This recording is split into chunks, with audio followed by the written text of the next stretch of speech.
everyone, welcome to Jennifer's Sewing and Creativity. If it's your first time joining my channel, welcome. If you are a previous subscriber or you're coming from a previous video on my channel, welcome back. So in today's video I will be talking about the Calico Cats quilt.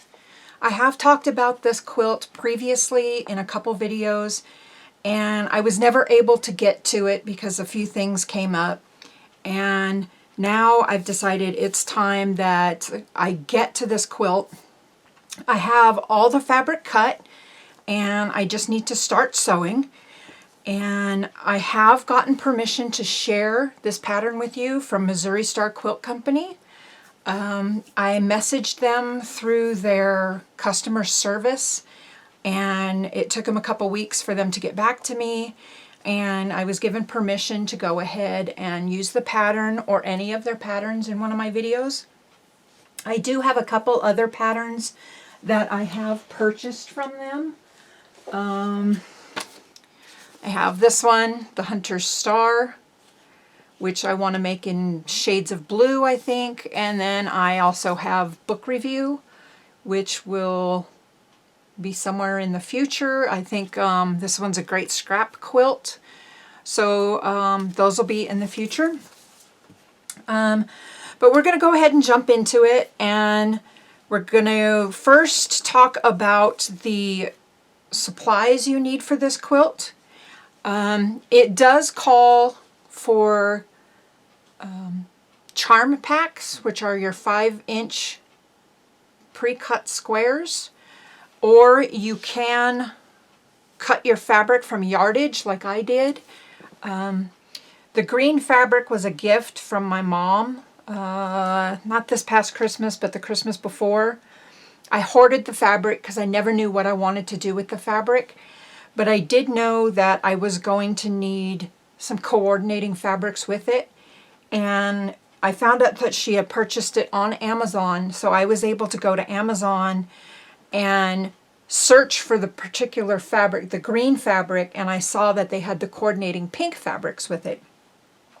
So I purchased that, and it has the dark color with the white, and then same for the pink. It's got the dark pink with the white, and then it also is the white fabric with the dark bows, and then the white fabric with the pink bows. And then there are coordinating dots.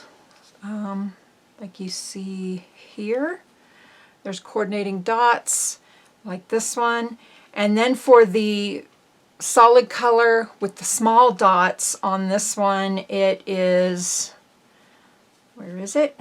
It is stripes. And then to tie in all the colors together, I purchased this fabric, and you can see it's a really, I don't know if it's really a white. It's more of a kind of like a really pale pink with pink polka dots. And then the roses and the green help tie in all the colors together. Okay, so those are my fabrics I'm using. And like I said, the supplies that you're going to need are 3 packages of 5-print squares or charm squares, or yardage. I did not measure my yardage when I purchased it. I just purchased fabric, and these were actually from fat quarters, that I cut these colors from fat quarters.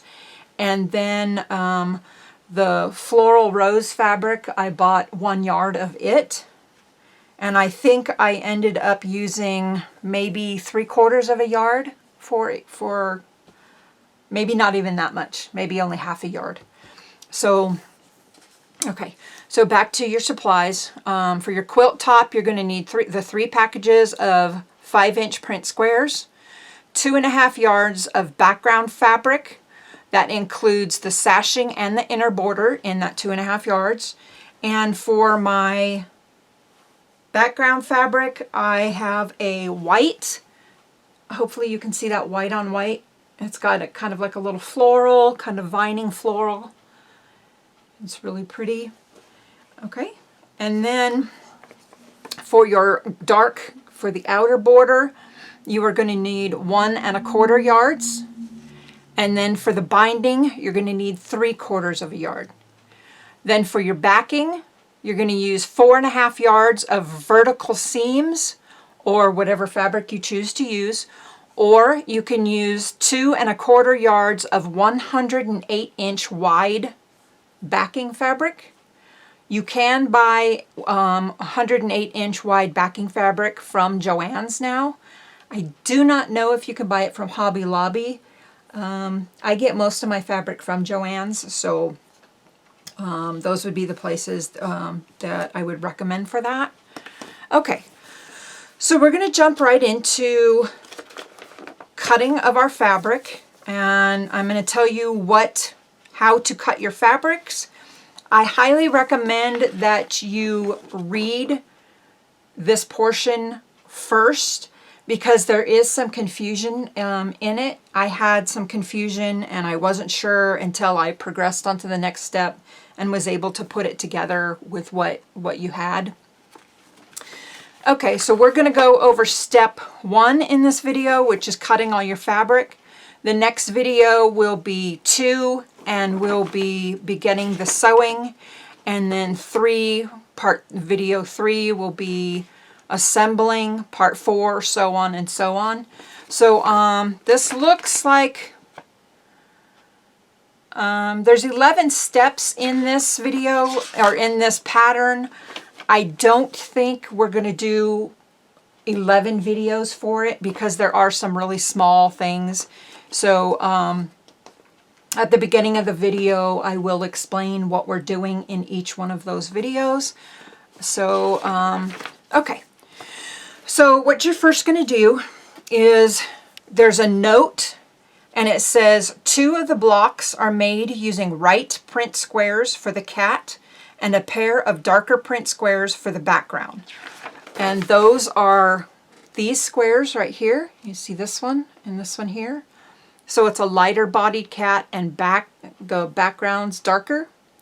So what you're going to do is the dark background squares will be cut first and referred to as accent background sets, and that's what these ones are up here. And when you make your blocks later on, make sure you pair these with lighter print pieces for the cat. So these will be the background on those, and I will use the white squares as the body of the cat on those. Okay? Or maybe even some, it'll be the dark background for these and a lighter pink, and the pink will be a green bodied cat. So I'm not sure how we're going to do that yet.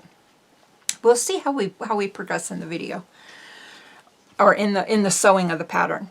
Okay, so now what you're going to do is from the 5-inch print squares, you're going to select 2 matching darker print squares. Okay, and that is what I did here. I selected 2 of the green squares, and this is where the second part came in.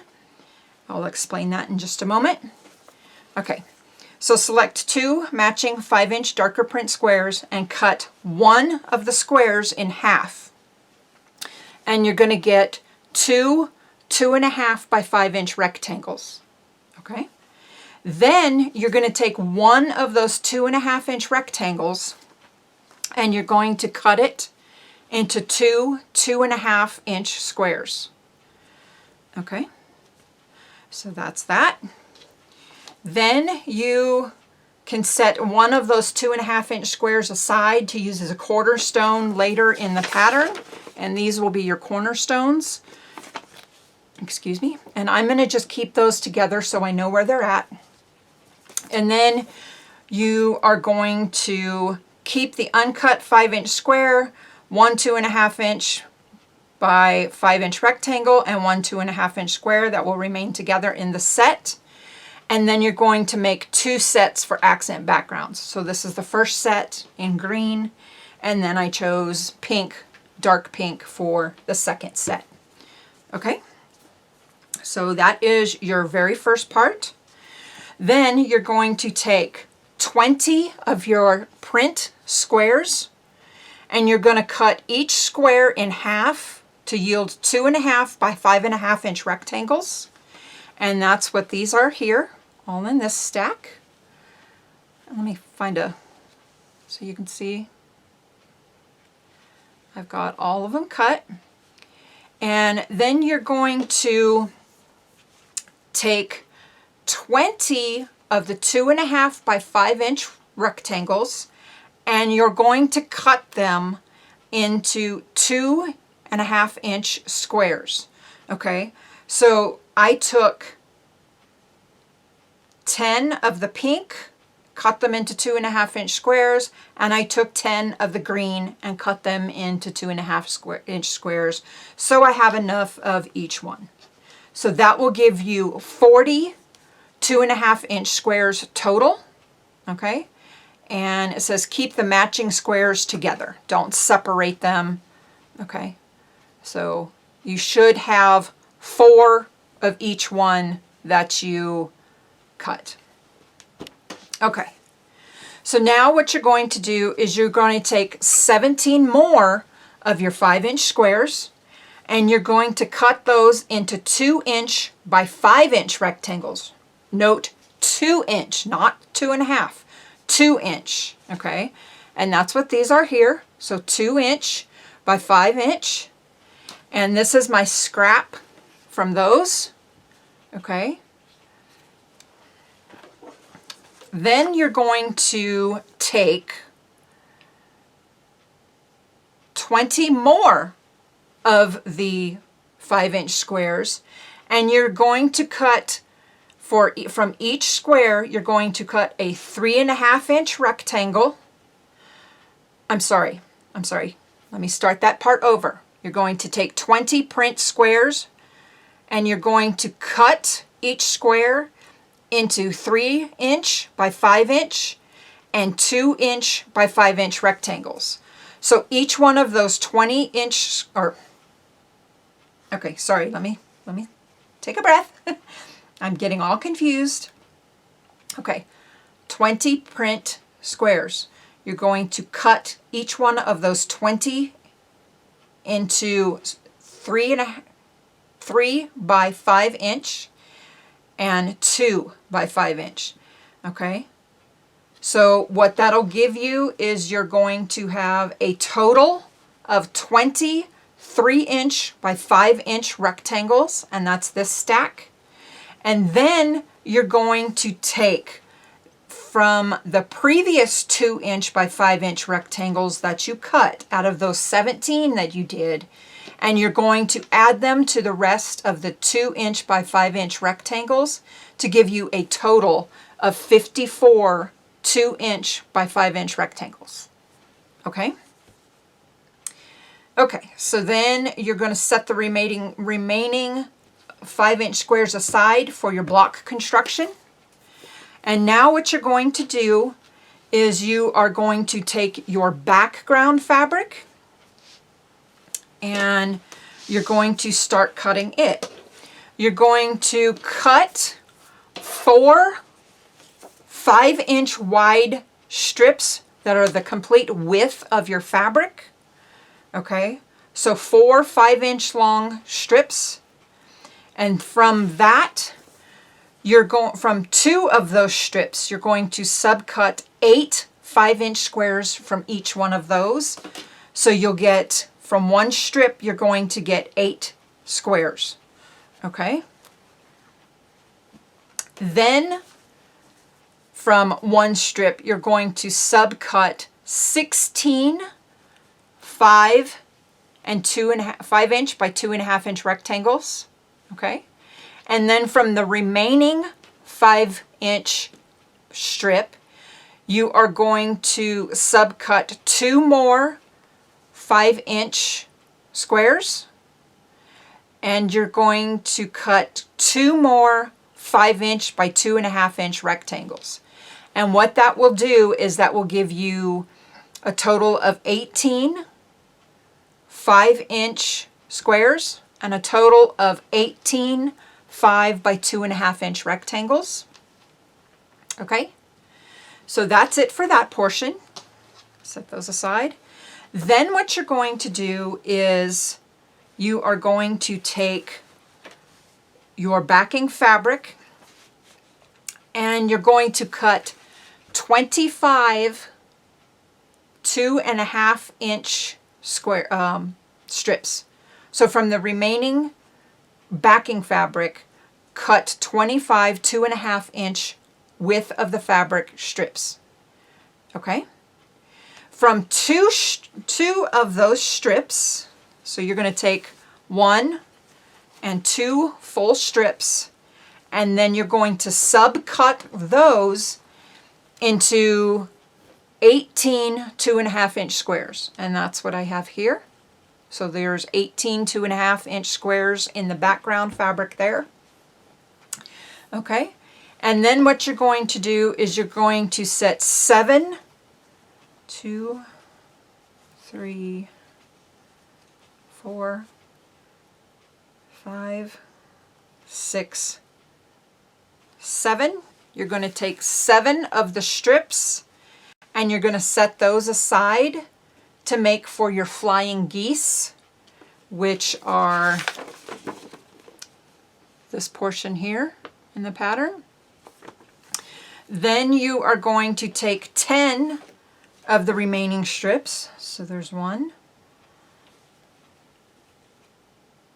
2, 3, 4, 5, 6, 7, 8, 9, 10. You're going to take 10 strips and you are going to set these aside for your sashing on the quilt, which will be this portion between the blocks and the tops. Okay.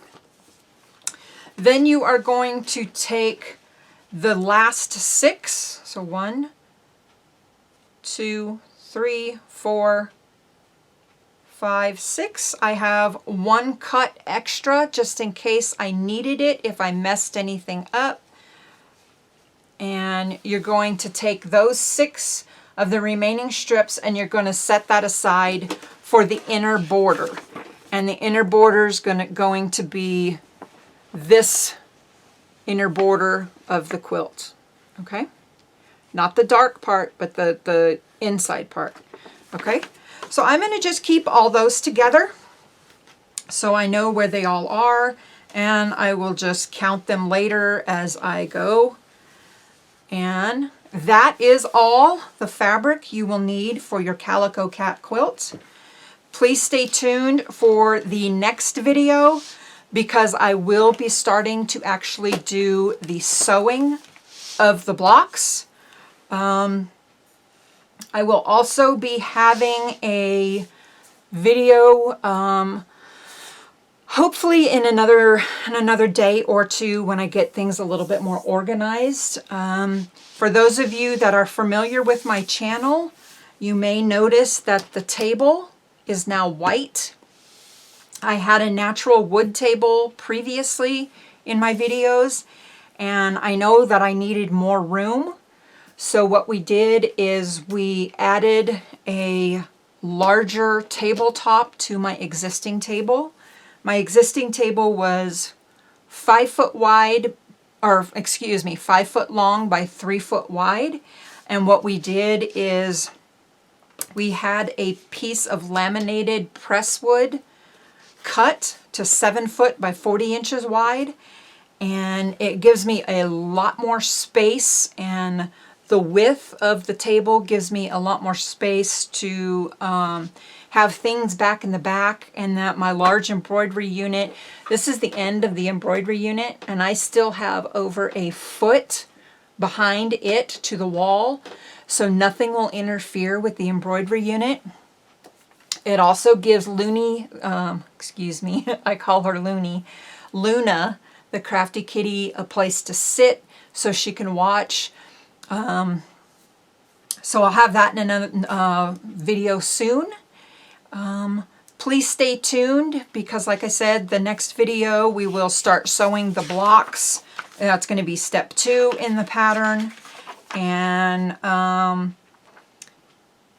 then we'll probably proceed with step 3 also. We'll see how long the videos are for time. Until then, if you haven't subscribed, please subscribe.